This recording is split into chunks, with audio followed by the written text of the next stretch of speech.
If anyone wonders where half the rainforest has gone, it's in all of the notebooks I've torn through trying to figure out my character's motives, motivations, weaknesses, flaws, and my plot's theme, and my theme's plot, and my magic system's limitations and costs, and everything in between. There are so many writing terms thrown around, and it doesn't help that experts often throw their own terms and definitions into the mix in an attempt to diminish the confusion. At some point everything will sound the same, and some of them are the same. But in this video we'll cover the writing terms that are definitely different, even if they don't seem that way on the surface. Once you know that difference, outlining your story will make a whole lot more sense, and your sanity will probably thank you for it.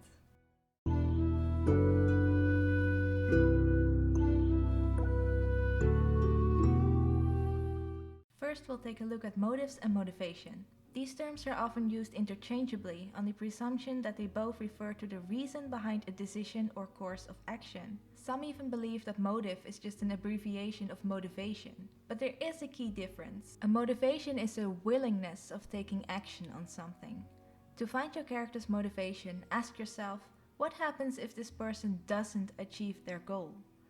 Usually not taking action means something goes lost. This could be something abstract like integrity, or something tangible like a person, place, or thing. The advantage of asking this question is that it immediately becomes clear what is at stake. Therefore, a motivation is most closely linked to the plot and the goal. It is more surface level. A motive is a reason for doing something. To find your character's motive, ask yourself, what does this character think they'll gain from doing this? Typically, this reason is rooted in the character's misbelief. Once I lose 5 pounds, I will be happy.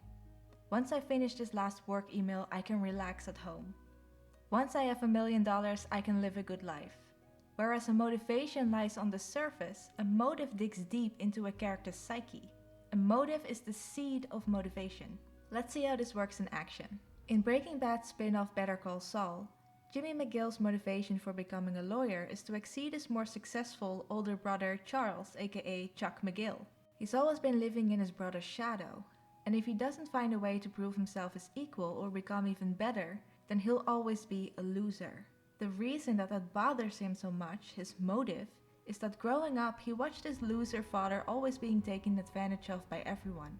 Jimmy is afraid of becoming like his father. He wants to be the one that outsmarts other people before they outsmart him. Ironically, that's exactly the reason why he is regarded a loser. Notice how motive is directly connected to inner conflict.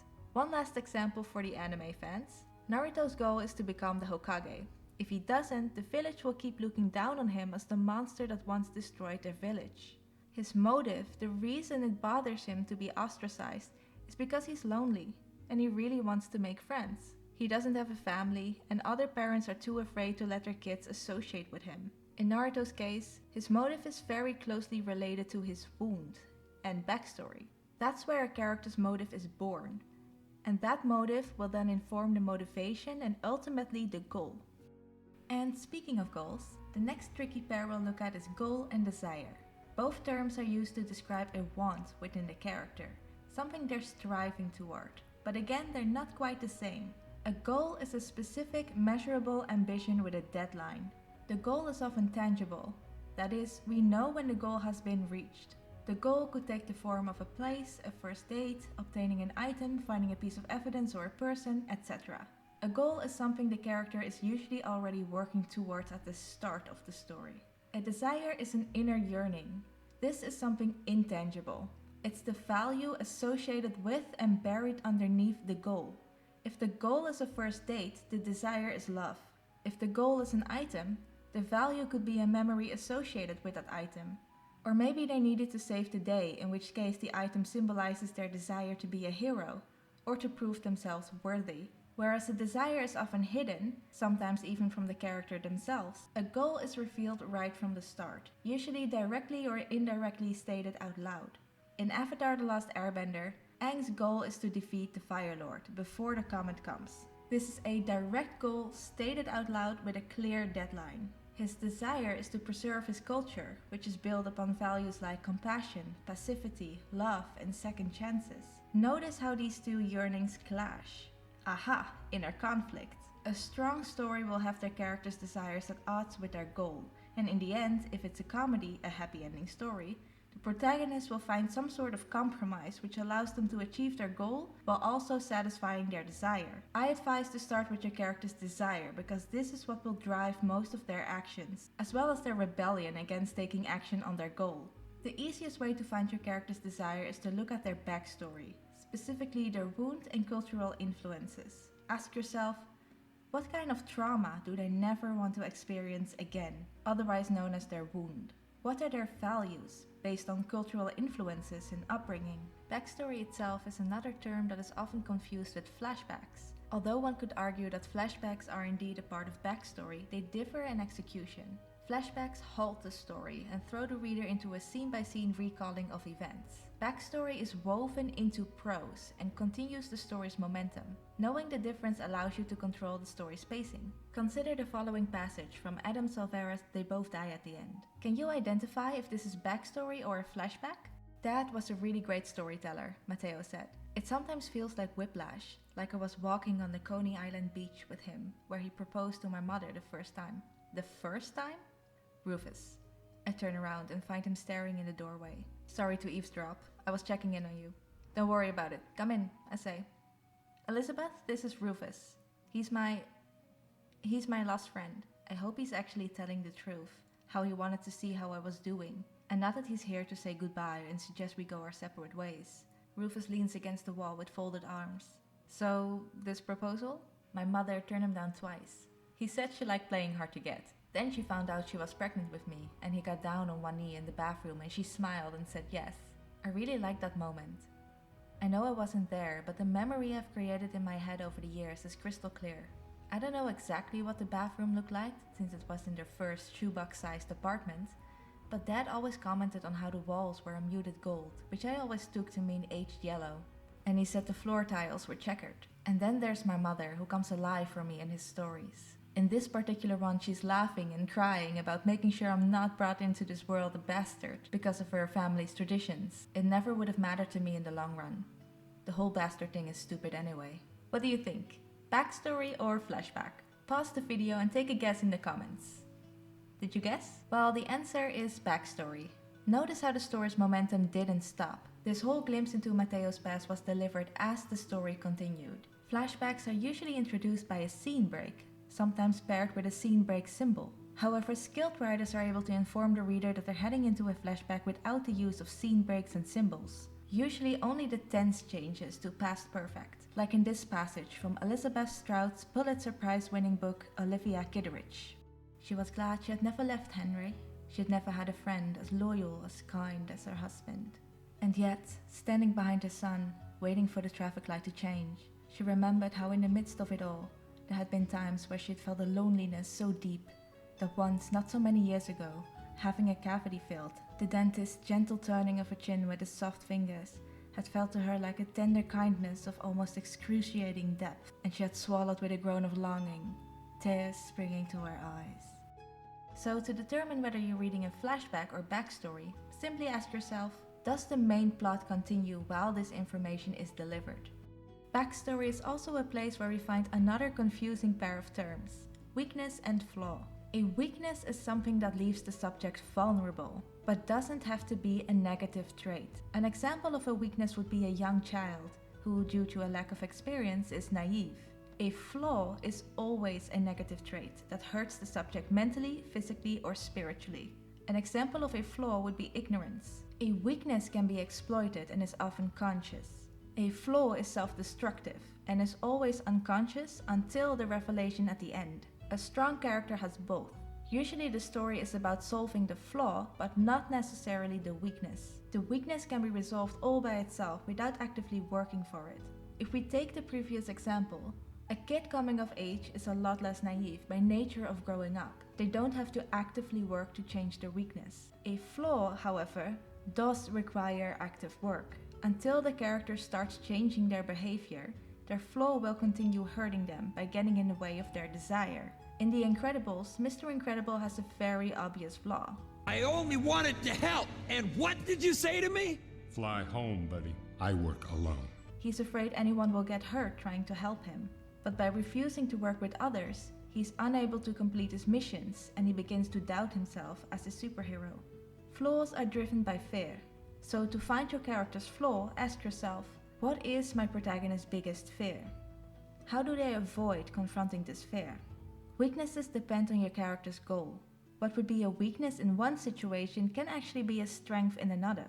If a character's goal is to become a prominent speaker so they can lead a nation, such as in the King's Speech, then you can assume that having a stutter does not work in their favor.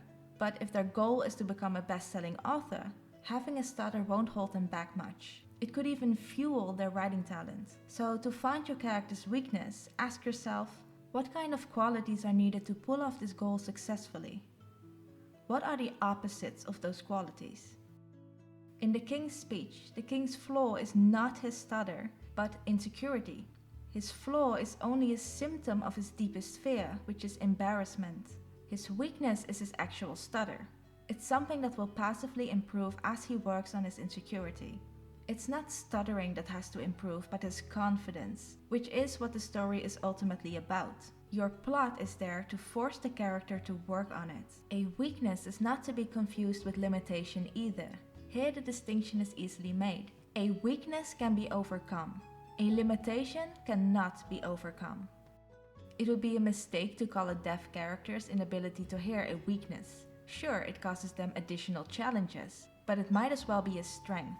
Ashley Firelag is a 4-time motocross world champion and 2 times X Games gold medalist. She's also profoundly deaf.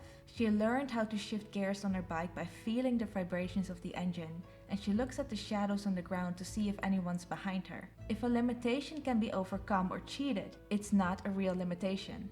It's something that has to be worked around in the same way that a cost has to be worked around, which is why the two are often confused. Cost and limitation differ in the fact that a limitation is what something or someone cannot do. A cost is a sacrifice that needs to be made in order to achieve something. Both limitation and cost cannot be overcome. Otherwise, it's not a real limitation or cost. A good example would be Mistborn, which introduces a limitation and cost in its magic system Allomancy. A limitation of Allomancy is that it cannot manipulate metals inside someone, such as piercings. A cost of Allomancy is that it requires the ingestion of metals to use. Every metal enables a different power, which is why some metals are highly valuable and kept exclusive to elites. A reason for introducing a limitation and cost is that it requires the characters to be creative within the rules they're bound to. It's also an opportunity for us writers to flex our characters' intellect and impress our audience with clever solutions. To find your character's or magic system's limitation, ask yourself, what can this character or magic not do? To find the cost, ask yourself, what sacrifice needs to be made to achieve this goal or activate this power? Both limitation and cost can add weight to your plot and theme if you manage to connect them. And now that we're on the topic anyway, let's discuss the confusing definitions of plot and theme. Every so often, we writers have to deal with a question we all dread, the bane of our existence. What's your story about? Suddenly, we all turn into King George as we stutter and stammer our way through our muddled plot and obscure theme until we start asking ourselves, do I actually know what this story is about? Yes, you do. You're just getting plot and theme mixed up, as many of us will at some point, because when someone asks what our story is about, they usually want to know what happens. They don't know that what they're actually asking is, what's the theme? Plot is what happens. Theme is why it happens. Plot is the question, what happens if?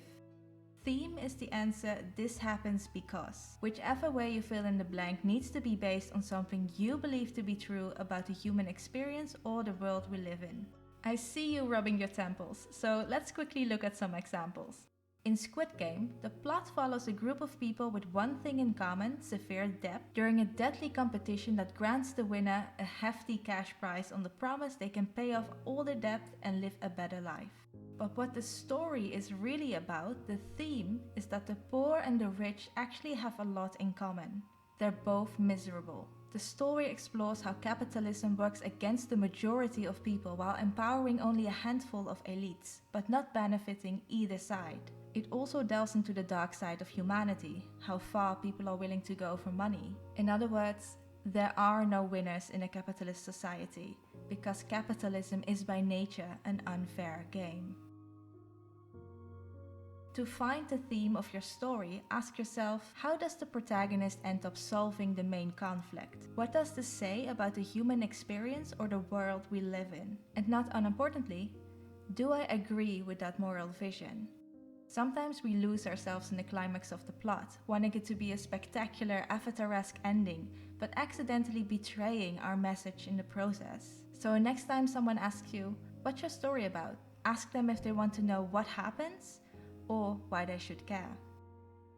So that about sums it all up. At first, everything may seem like separate branches, but if you dig deep enough, you'll find that all the roots lead back to one giant tree that connects it all. Just like your imagination, as far as it may take you, will always lead back to you. I hope this video helped you navigate the woods of storytelling, so you can do your imagination justice.